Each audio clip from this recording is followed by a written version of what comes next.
நான் உங்க பேர் சொல்லலாம். அண்ணா என் பேர் ஹசேன்ண்ணா. என் பேர் ராணிங்கண்ணா. என்னக்கா பேரு வித்தியாசமா இருக்கு? நாங்க லவ் மேரேஜ்ங்கண்ணா. லவ் மேரேஜ் சூப்பர்ங்க. யாரையா லவ் பண்றீங்களான்னு கேட்டாங்க, இல்லைன்னு சொன்னேன். இப்ப நான் உங்களை லவ் பண்றேன். ஃப்ரீயா தான் இருக்குது. நம்ம துண்டு போட்டோம், அவ்வளவுதான் முடிஞ்சது. செருப்பு இருக்குல்ல, பியறது பாத்துருக்கேன்னு கேட்டா, இது பாத்துல பாப்ப நீ அப்படின்னா சினிமா ஓடிட்டேன் வீட்டுக்கு. அவங்க அப்பாவுக்கு தெரிஞ்சு போய் எங்க அப்பா முன்னாடி என் மருமக பாத்திரம் கழுவிட்டு இருக்கிற, டீ போட்டு கொண்டாந்து சொல்ல சொல்லி அவங்க அப்பா கலாய்ச்சாரு.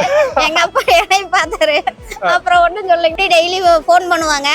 அவங்க அப்பா செல்லுல இருந்து தெரியாம ரீசார்ஜ் எனக்கு பண்ணிவிடுவாரு, அவரு செல்லுல இருந்து எனக்கு ரீசார்ஜ் பண்ணிவிடுவாரு. நான் லவ் பண்றது தெரிஞ்சு எல்லாம் சண்டை போட்டு அப்புறம் நாங்க ஓடி போய் கோயம்புத்தூர்ல போய் கல்யாணம் பண்ணிக்கிட்டோம். இன்னைக்கு ஒண்ணு வந்தா பஸ் டிக்கெட் கூட காசு இல்ல, போன அடமாண்டு வச்சுட்டு போனது. அவங்க அப்பா அவங்க மாமாலாம் வந்து எல்லாம் தொலைவிட்டு வேண்டான்னு சொல்லி விட்டுட்டு வான்னு சொல்லி எல்லாம் பிரச்சனை எல்லாம் பண்ணாங்க. இவர் வந்து நான் போக மாட்டேன், நான் இவ்வளவுதான் கல்யாணம் பண்ணேன், எனக்கு இவதான் கடைசி வரைக்கும் வேணும், அவ இருந்தா என் கூட இருக்கட்டும், இல்லைன்னா நான் செத்து போயிடுறேன் அப்படின்னு சொல்லி சொன்னாங்காட்டி அப்புறம் எல்லாம் சரின்னு விட்டுட்டாங்கன்னா